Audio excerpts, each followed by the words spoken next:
everybody. Welcome back to Wisconsin Weather Experts on this Monday. Happy St. Patrick's Day.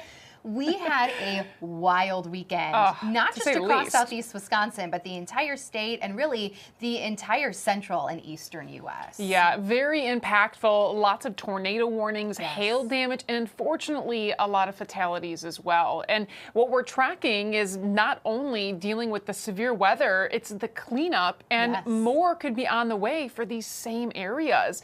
It was not the best story, but we even were impacted locally here. While we didn't have the tornado warnings, we had a lot of strong winds and severe thunderstorm warnings. We did. Friday night, we had that line of severe storms roll through. They weren't loud. You know, you probably slept through them all. But as they initially moved into places like Jefferson as well as Rock County, they produced 60 to over 70 mile per hour wind gusts. This is actually damage, Lisa, from the Waterloo area within Jefferson County. Yeah, and that, as you mentioned, took place Friday evening. The area, again, that was really impacted was Central Avenue, near Pierce Street, Nancy Lane, and Railroad Avenue, and everyone was working together with emergency management to try to get the area cleaned up. And it's really unfortunate to see damage like this, because when we talk about severe weather, which we're heading into that season, we start to get more viewer photos sent in like this, especially within the upcoming months. So very unfortunate for Waterloo, but it was really one of the only places that we had a lot of damage come in, at least structural damage like this.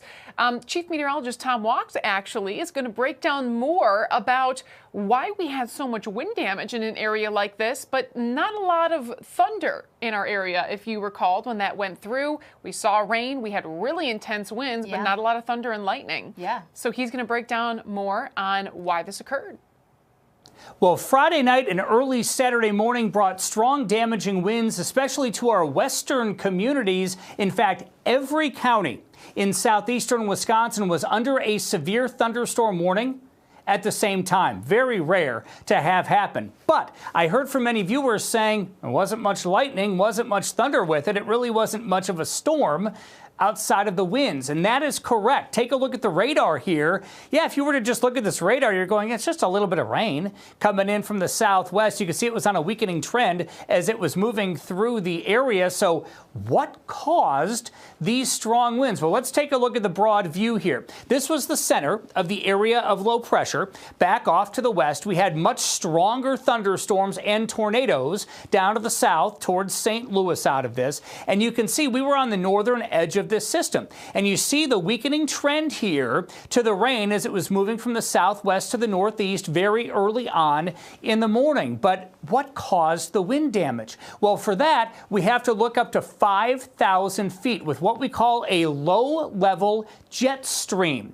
And that's warm, moist air pushing in from the south over our heads at about 5,000 feet. Now, you've heard of a jet stream before, right? We talk about that all the time in meteorology, but that's different than this. The jet stream is actually at about 35,000 feet. That typically blows west to east, and it drives storm tracks across our country, and it also separates cold air to the north from warm air to the south. This jet stream, however, is different. It's at 5,000 feet, so we call it a low-level jet stream. And what this does is this transports warm, moist air from south to north. So it can actually, number one, help to keep thunderstorms alive at night. It can really help to feed thunderstorms above us, what we call elevated thunderstorms. That didn't happen, though, in this case. In this case, it was just rain, but the clouds and the rain, it was thick enough in the vertical that it tapped in to these very strong winds blowing at 5,000 feet. So what it did is it brought those strong winds from 5,000 feet down to the surface, and that's why in places like Janesville, we had a report of hurricane-force winds up to 75 miles per hour. So again, it's not just if you have a thunderstorm or not as to whether or not it can be severe. It's also what's going on in the atmosphere as a whole. And that's why as meteorologists, we're always looking what's happening above our heads, because in this case, it played a very important role in why it was so windy.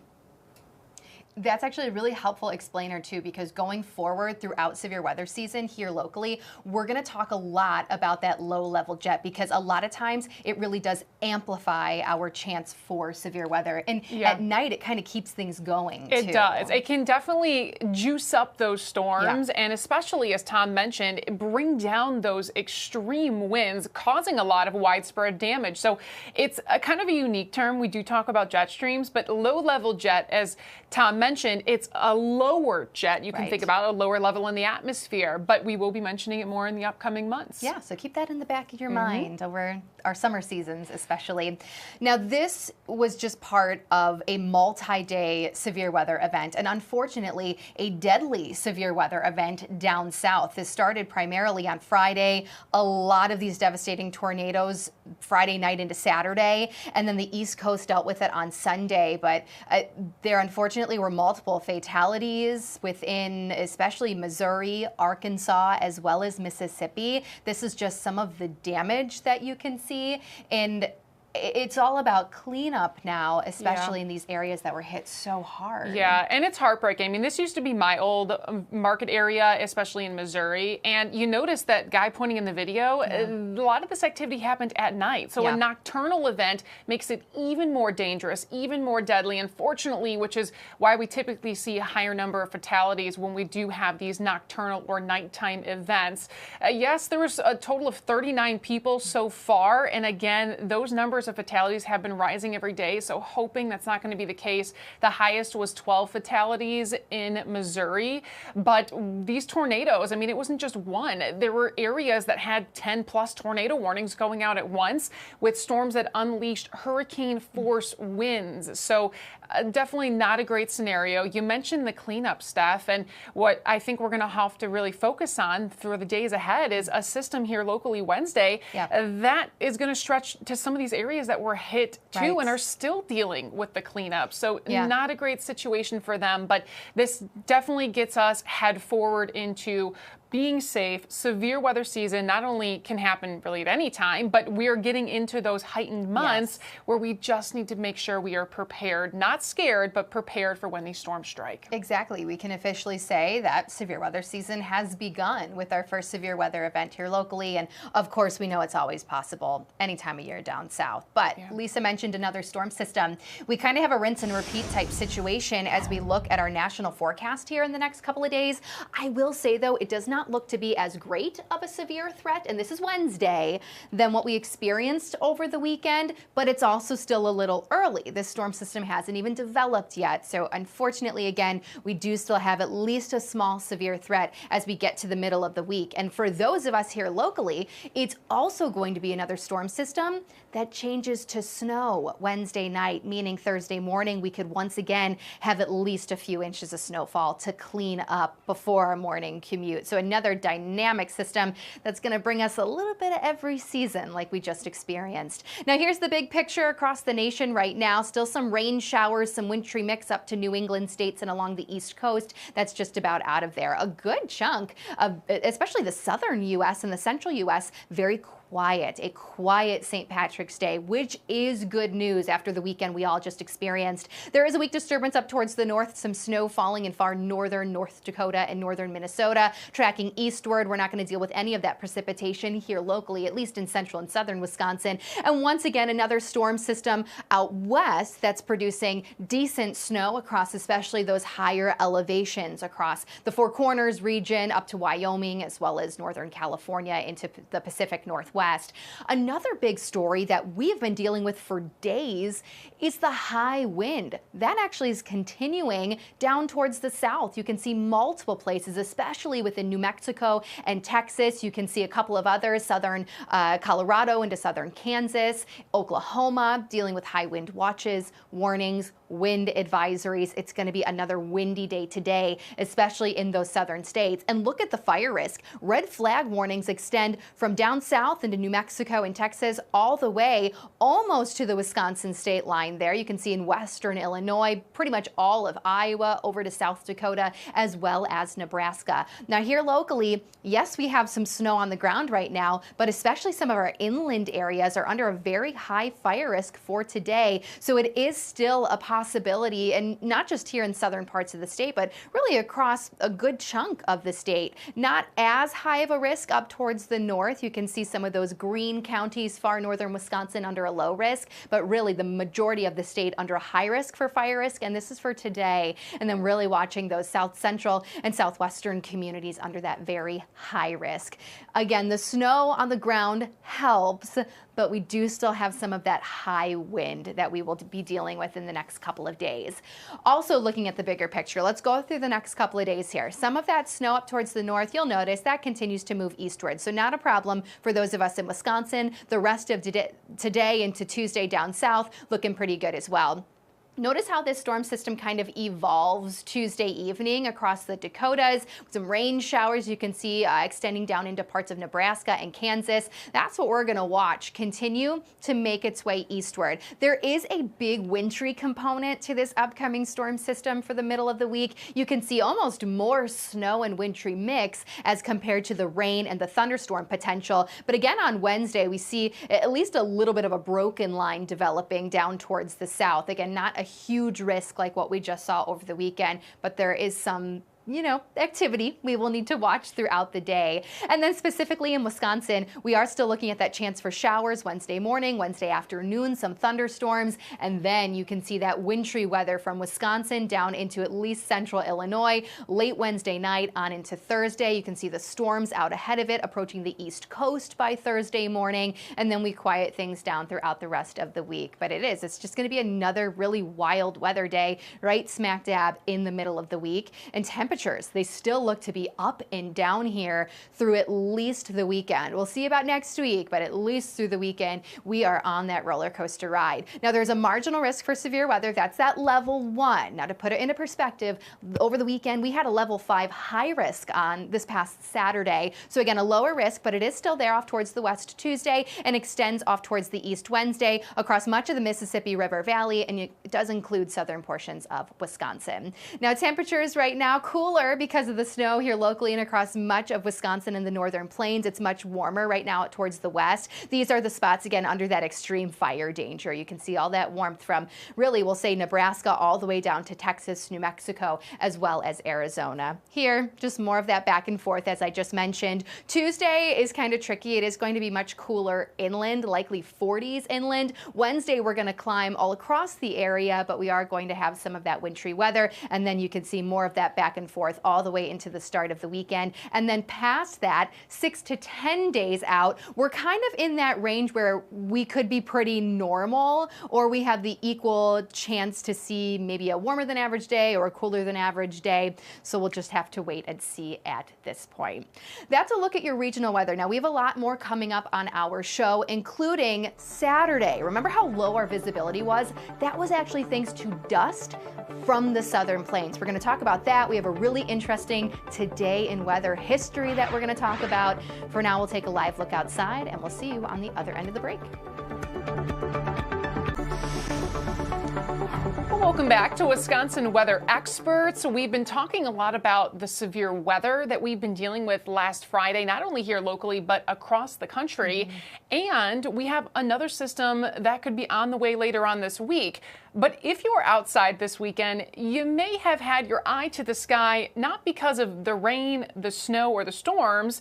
We had a lot of haze out there, right? It was dust, it was smoke. What was it, Steph? Saturday was just incredible because we woke up in the morning, we had a thin layer of fog over Milwaukee. That dissipated as the sun began to rise, but everything was very hazy. We had dust from the southern plains that large system brought all the way up to Wisconsin. Isn't that incredible? It is. You had a great time lapse of the hazy skies over American Family Field, and you certainly can see that as we fast forward through the day, it just doesn't leave. Right, exactly, and it looks like fog, but remember how windy it was on Saturday. Fog doesn't sit when you have that much wind. That was kind of cool to see. To see the roof closed, that was pretty cool. But visibility, Lisa, Saturday morning was actually down to 4 or 5 miles in some inland areas because of how thick some of this smoke was. Now, thankfully, our air quality here in southeast Wisconsin was fine, but the farther west you went, especially southwest Wisconsin,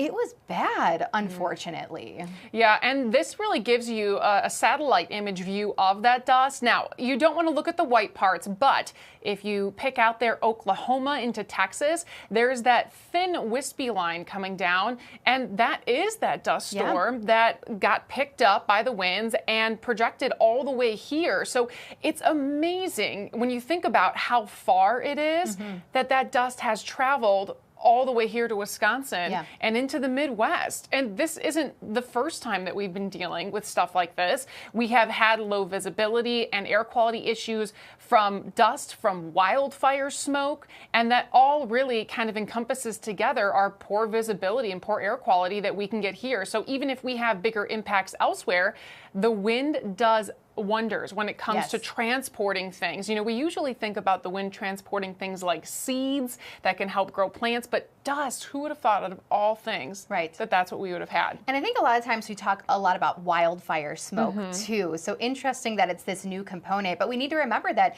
down south right now, they've had even higher wind over the last month, I'd say, even compared to what we have here. And they're so much drier. There's so much of that dust down there. So they've been dealing with dust storm warnings since late February. Now that's what's being transported our way, and we may see it again with this upcoming system by the middle of the week. Yeah, we might. That's something we're watching. So not only the dust that the satellites can pick up, but we should have footage of some of the wildfires that have been happening in Oklahoma. Now, unfortunately, that dust has caused some fatalities from pileups of cars, but the wildfire smoke also has caused some fatalities as there have been winds 70 miles an hour really spreading those embers and causing more fires to ignite. In fact, this past Friday when we had severe storms, there's 130 fires sparked on Friday alone in Oklahoma.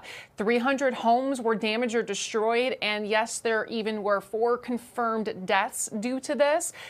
So definitely not a great thing. But again, this just kind of shows you how everything near the ground and the atmosphere, it just flows together, and we are seeing impacts like that here locally from that smoke. And as you mentioned, you know, we're going to have to watch this because those fires are not contained. They have so many of them that could easily be brought here to the Midwest as we head into the upcoming days and potentially, again, make our skies hazy, but also we'll have to watch if that smoke can be transported down to the surface, because then that would mean our air quality would be impacted. So we're going to watch that closely in the upcoming days.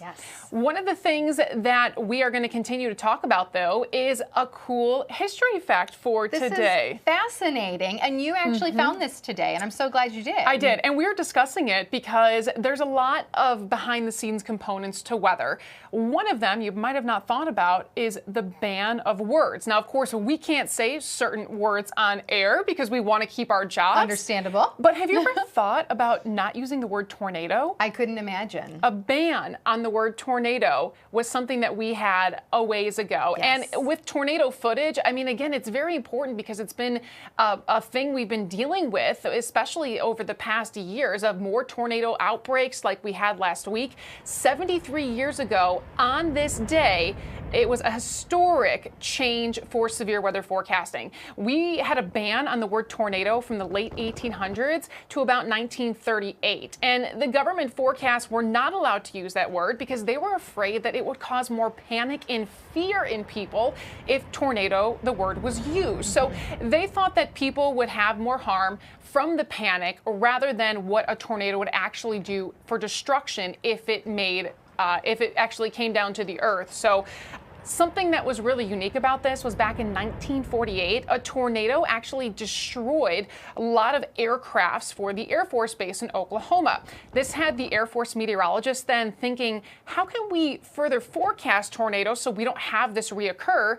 And people with the Weather Bureau, which is known as the National Weather Service now, they were also trying to think about how they could improve tornado forecasting. Then they created something called the Storm Prediction Center, which if you were watching Steph earlier in the show, you may have heard her talk about those outlooks where we have the level 1 to 5 risk. That is the Storm Prediction Center. They're some of the smartest meteorologists in the entire country, in the entire planet, severe weather forecasting. They work out of that office, and they're the ones who issue those severe weather threats across the country. So they decided that we were going to reverse that ban. And really on this day, 73 years ago, was when they issued their first tornado watch. So of course, crazy. We hear about tornado watches and warnings, and you don't think about the ban of that word, but we really need the word tornado watch to heighten your senses of, we could have a tornado. I need to be prepared. And I think the good thing now is that our technology has come such a Yes. far way that we really can pinpoint where rotation is and if tornadoes are even going to be a possibility with a storm system blowing through. So I think, you know, maybe we're a bit more responsible with it. We're a bit more accurate with it right now, but I couldn't even imagine not being able to use such a huge term in our I don't know what we would say. Hey, we have bad storms, but I mean, you could have a bad storm with